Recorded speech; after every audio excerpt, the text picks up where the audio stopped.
Vamos te ouvir, Mota. Escolher um filho de Bolsonaro para substituir o pai, caso ele permaneça inelegível, pode ter quais consequências? Pode dividir a direita? Muitos podem pensar que algum filho de Bolsonaro estaria furando a fila da direita, passando à frente dos governadores que desejam também disputar a presidência?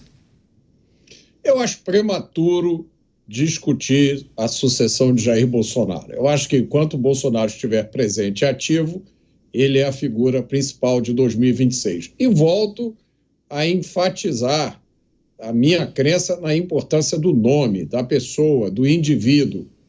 Em 2018, Jair Bolsonaro não ganhou a eleição discutindo ideias. Depois que ele ganhou a eleição, ele implementou no governo dele uma série de ideias modernizadoras. Enxugou o Estado, cortou custos, colocou Paulo Guedes no comando da economia. Mas, para ganhar a eleição, quem ganhou a eleição não foram as ideias, foi Jair Messias Bolsonaro, o homem que transmitiu uma imagem de confiança, a imagem de alguém que tinha os interesses do povo em mente. É isso que ganha a eleição. Eu não acho que ideias por si só ganhem a eleição. Eu acho que a gente ter ideias, aí correr atrás de um candidato que represente essas ideias é a receita certa para perder a eleição. Eu já falei aqui, esses debates que a gente presencia em campanhas eleitorais não servem para nada. Quer dizer, servem sim para gerar meme para as redes sociais. O candidato é, antes de tudo, um símbolo. O candidato é um símbolo. É a coisa mais importante da campanha. E o presidente Jair Bolsonaro tem uma coisa em comum com Donald Trump. É uma popularidade antifrágil, que quer dizer que quanto mais eles são atacados, mais a popularidade deles aumenta. Quanto a Eduardo Bolsonaro ser sucessor de Jair Bolsonaro, eu conheço o Eduardo desde 2016, ele vem fazendo um trabalho excepcional, contribuindo para a construção do movimento conservador brasileiro, estabelecendo relacionamentos com figuras importantes do exterior, como Milei e Trump. Eu já participei de duas conferências da CEPAC e vi o Eduardo conversando com políticos estrangeiros em inglês e em espanhol fluente. Só nisso ele já deixa para trás 99% dos políticos brasileiros. Eu não tenho dúvida nenhuma de que, quando o seu momento chegar, ele estará preparado. Mas eu acho que o momento de Jair Bolsonaro ainda não passou.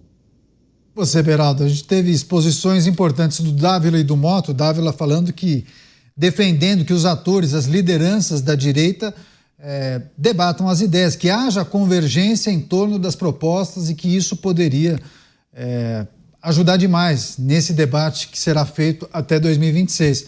Agora, o Mota traz um ponto de vista que é muito importante, que a gente tem visto ao longo de muitas campanhas eleitorais, principalmente, né? Que as ideias acabam ficando em segundo plano, né, Beraldo? Que as pessoas acabam votando naquela figura, né, que representa muito daquilo que elas defendem no dia a dia, enfim. Como é possível achar um caminho do meio aí, hein, Beraldo? É difícil, mas vamos lá. Primeiro, sobre o que o Dávila disse, Dávila, eu acho que a gente precisa considerar o efeito da eleição dos deputados, porque os partidos políticos, na hora que vão decidir se vão lançar um candidato próprio ou se vão apoiar Bolsonaro, em troca de Bolsonaro apoiar os candidatos que eles têm para o Congresso, me parece que vai ser uma decisão complicada. Afinal de contas, o partido lançar um candidato para presidente, isso indica que ele vai gastar boa parte do fundo eleitoral dele com essa candidatura a presidente. E fora isso, como é que ficarão os candidatos a deputado dessa chapa? Terão que fazer campanha para esse candidato. Agora, se a gente olhar para os governadores, a popularidade nacional desses governadores, apesar da qualidade política que eles apresentam, não é tão grande quanto é de Jair Bolsonaro. Afinal de contas, Jair Bolsonaro fez uma bancada bastante significativa, tanto no Senado quanto na Câmara. Então, a matemática é difícil para tomar essa decisão. Eu acho que está muito mais possível, e aí eu já conecto no outro tema, você ter a concorrência na direita de uma figura como Pablo Marçal. Por quê? Pablo Marçal concentra o conhecimento, a técnica, o know-how da comunicação. E o que tem sido fundamental para eleger no Brasil é justamente a comunicação. Pablo Marçal adaptou a sua estratégia de venda de cursos online, que é muito bem sucedida, para um modelo de campanha eleitoral. E ele fez isso melhor, inclusive, do que Jair Bolsonaro neste momento que estamos vivendo hoje, que não é o mesmo momento que vivemos em 2018. Então, isso mudou. Quando você tem essa disputa da comunicação, não é a ideia que faz diferença, mas como as pessoas percebem, como elas recebem a sua ideia. Veja, Pablo Marçal, e eu estou insistindo nesse exemplo de propósito, porque eu acho que é a novidade mais relevante que aconteceu na política brasileira. As ideias dele para São Paulo eram construir um prédio de 1 quilômetro de altura, que é um negócio completamente, não só irrelevante para a estrutura da cidade, mas que causaria um transtorno gigantesco de trânsito, de tudo que se possa imaginar, e a ideia de resolver o problema do trânsito com teleférico, coisa que não faz nenhum sentido você ter teleféricos cruzando a cidade de São Paulo, que não consegue nem fazer metrô, para poder resolver o problema do trânsito. Então, estas ideias, por mais que não fossem exequíveis, por mais que não resolvessem o problema, mas elas não foram um empecilho para que Pablo Marçal construísse a sua imagem daquilo que as pessoas queriam num candidato, o antissistema, aquele que ia romper com tudo, com todos, que ia fazer todo mundo ficar rico, que ninguém mais ia precisar se preocupar com jornada de trabalho, que todo mundo seria empreendedor, que ele ia ensinar a fórmula do sucesso e da felicidade para todo mundo. Então, veja só como mudou em pouco tempo essa dinâmica de comunicação e como a comunicação se torna a peça fundamental.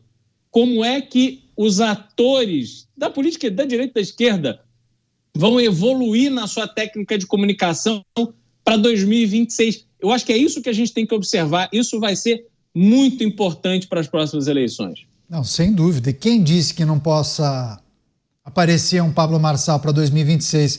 O Dávila disse isso há alguns programas. E tem muita água para passar debaixo dessa ponte. Muita coisa ainda vai acontecer, né, Dávila?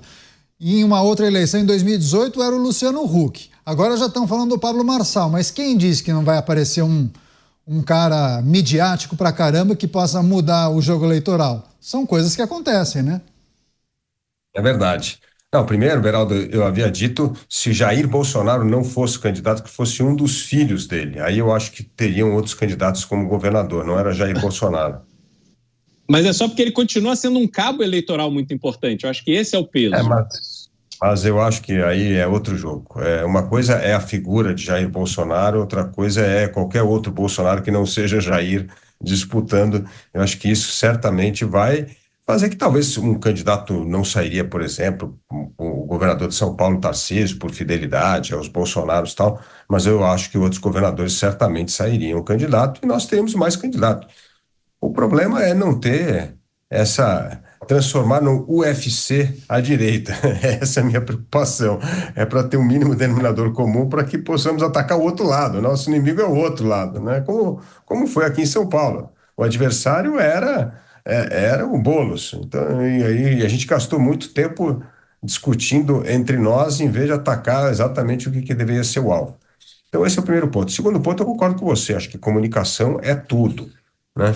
Mas eu entendo, por outro lado, que cada eleição é uma eleição baseada no contexto do momento. Eu discordo do meu amigo Mota que 2018 pode ser modelo para 2026. Eu não acho que isso vai acontecer de novo. Acho que isso acontece uma vez ou outra, mas eu não acho que é essa. Acho que a tendência é termos uma eleição, vamos dizer assim, mais equilibrada, mais convencional do que talvez uma eleição muito fora da curva.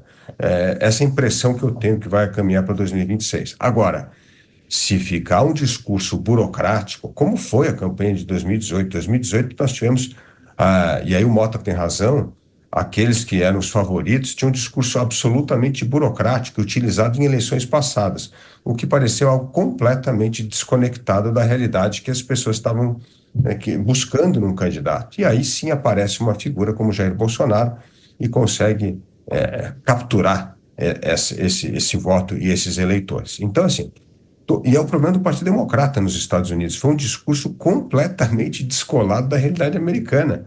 As pessoas estão preocupadas com a inflação. O governo democrata, não, a inflação está resolvida, não é um problema. As pessoas estão preocupadas com imigrantes. Não, imigrante não é problema, não. O problema é a agenda woke, é a agenda identitária. Então aí é óbvio que você está completamente descolado das pessoas e as pessoas vão buscar um outro candidato. E aí achar esse candidato num discurso de Donald Trump. Então, entenda assim, se tiver um discurso descolado da realidade, por melhor que seja a ideia, não vai virar voto. O que vira voto é você ter uma boa comunicação, mas falar aquilo que as pessoas estão preocupadas. Se você fizer uma campanha em 2026 e não falar de segurança pública, e não falar de retomada de crescimento econômico, geração de emprego, e um Brasil melhor para aqueles que querem trabalhar e empreender, se você não tratar de questões como a saúde, você está perdido. Mas a gente tem que resolver esses problemas. Você fala assim, não, segurança, quem está preocupado com segurança é rico. Falar uma bobagem dessa, você está liquidado na campanha. Então, eu entendo que nós precisamos ter uma direita falando sim o discurso. Certamente Jair Bolsonaro sabe fazer esse discurso com as pessoas, mas eu entendo que as outras pessoas precisam saber calibrar. Você precisa ter outras pessoas nesse time jogando. Se for na hora da campanha descobrir quem vai ser o marqueteiro, qual vai ser a estratégia de comunicação de outros candidatos, como os governadores atuais, que não têm a mesma habilidade de Jair Bolsonaro ou de Pablo Marçal, aí nós vamos, de novo, apostar as fichas no populista. Aí eu acho que o Brasil não tem jeito mesmo. Eu acho que o Brasil não tem jeito com essa sanha populista para ganhar eleição. Acho que ganhar eleição é o primeiro passo. Depois eu tenho que fazer as coisas certas. E eu não entendo que hoje, com algumas figuras que despontam como grandes comunicadores, que o Brasil vai fazer o que é certo. Então, eu entendo que é preciso trabalhar a direita para pode ter vários candidatos, mas nós precisamos ter esse mínimo denominador comum de proposta de 10 e de coisas que falam com a população. Se a gente não conversar com a população, quem ganha é Lula, porque Lula, com todos os problemas dele, sabe falar com o povo. Um debate já de olho nas eleições de 2026. Quer arrematar você, Mota? Quero sim.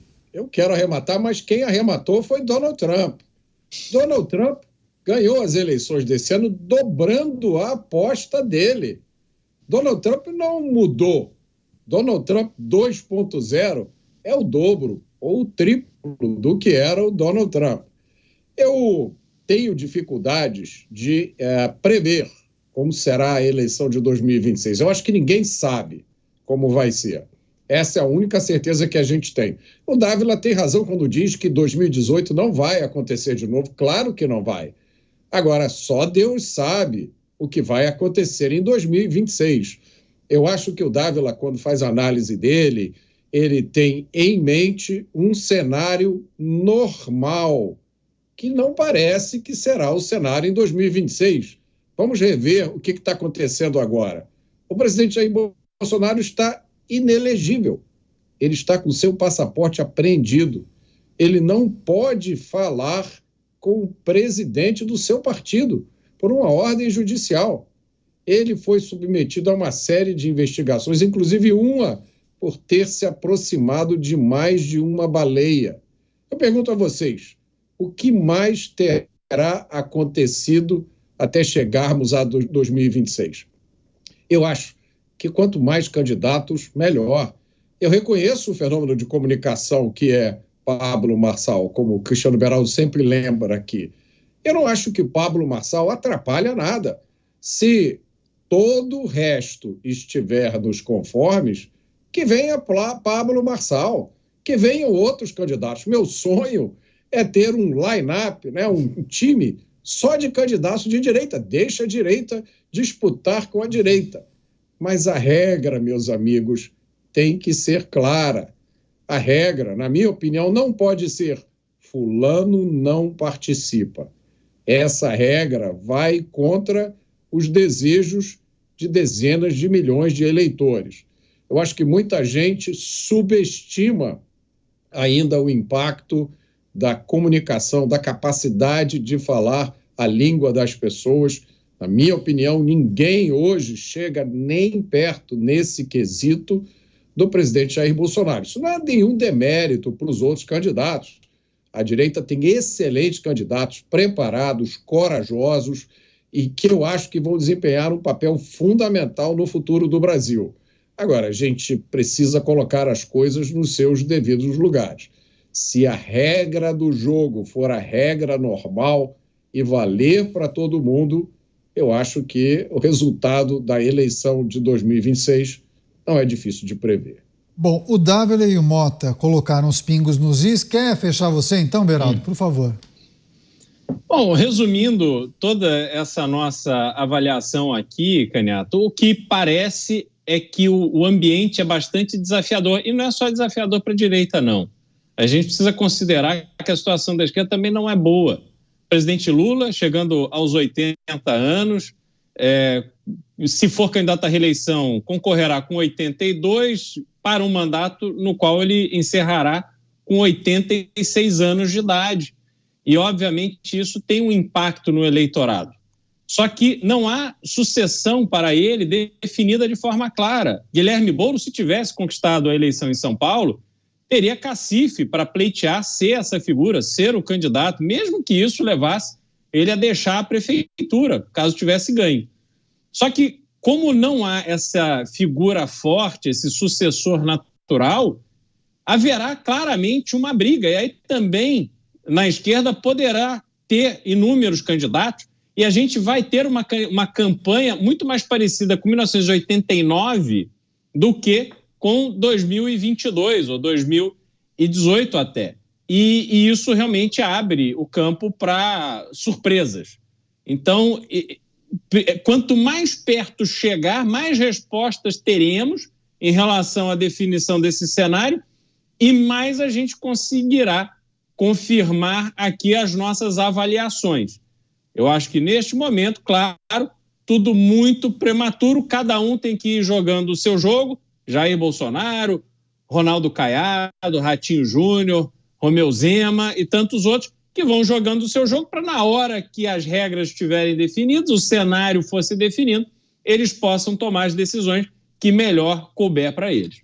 Pois é, você mencionou Guilherme Boulos, mas ao que tudo indica, né, Cristiano Beraldo, houve um acordo para que Guilherme Boulos fosse o cabeça de chapa justamente para que ele não se candidatasse em 2026, né? Esse era o acordo. Agora, não sei se havia a condicionante de ganhar, né? Uma vez não vencendo a disputa, será que ele volta para o jogo, back to the game para 2026, hein, Beraldo? Não, só lembrando que, na verdade, o acordo que foi feito foi em relação a ele abrir mão da candidatura em 2022.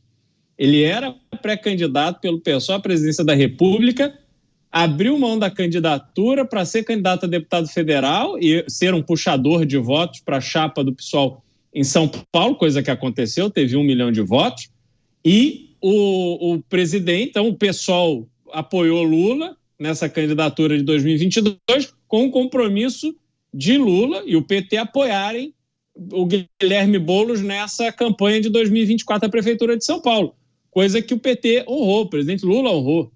Mas agora não faz sentido, né? Soltaram-se as mãos, agora está cada um por si. Agora, a tal união da esquerda, Dávila, depende da decisão de Lula? Você lê dessa forma? Se Lula for o candidato à reeleição, a maior parte dos partidos progressistas de esquerda devem estar de mãos dadas com Lula. Caso contrário, vai cada um por si, Dávila? Exatamente, Canhato. Por isso, o esforço para que Lula dispute a reeleição, porque ele é a única figura capaz de unir a esquerda e, mais do que isso, é o único que tem a narrativa para tirar votos populares e transformar na maioria lá para os partidos de esquerda. Então, assim, sem Lula, a esquerda está completamente desamparada. Então, eu entendo que na direita tem lá o Jair Bolsonaro, tem o Pablo Marçal, dessa parte de comunicação, mas você também tem candidatos muito bons, que são os governadores, que têm discurso, que têm plataforma, precisam se tornar mais conhecidos, mas que têm um histórico de sucesso eleitoral também. Na esquerda, não tem ninguém. Se Lula Mas quem não seriam os for nomes? Caso Lula diga, olha, não tenho condições, não vou conseguir disputar a reeleição. Quem seriam Então, os nomes? Boulos, o Campos, Guilherme Boulos? o Campos não Não, tem idade Boulos e para ser, Campos, né? talvez, né? Mas não tem idade para ser o Campos ainda.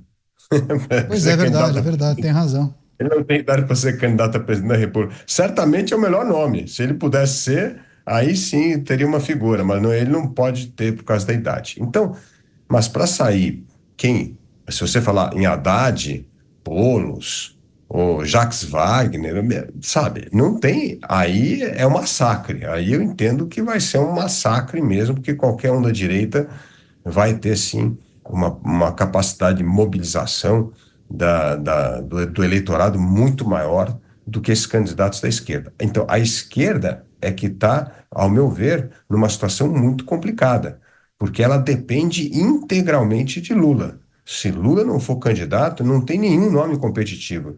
E não dá para aparecer um nome competitivo à sombra do presidente da República. Então, a esquerda está numa situação complicada, porque se Lula, por alguma razão, resolve não ser candidato, a esquerda vai ter muita dificuldade. E aí sim, para a direita vai ficar muito mais fácil. Por isso que eu acho que, no fundo, o que os dois lados querem é um duelo 2 de Jair Bolsonaro com Lula. É por isso que eu entendo que essa é a busca dos dois lados, porque aí é mais um pouco da repetição da última eleição presidencial. Mas isso, no caso de Jair Bolsonaro, não depende dele, depende da justiça, e no caso de Lula, depende dele, sim. Então, eu entendo que a esquerda não tem outra opção a não ser Lula para ter um candidato competitivo. Muitos falam que Lula virou refém dele mesmo, né? Enfim, vamos aguardar o avanço dessas negociações.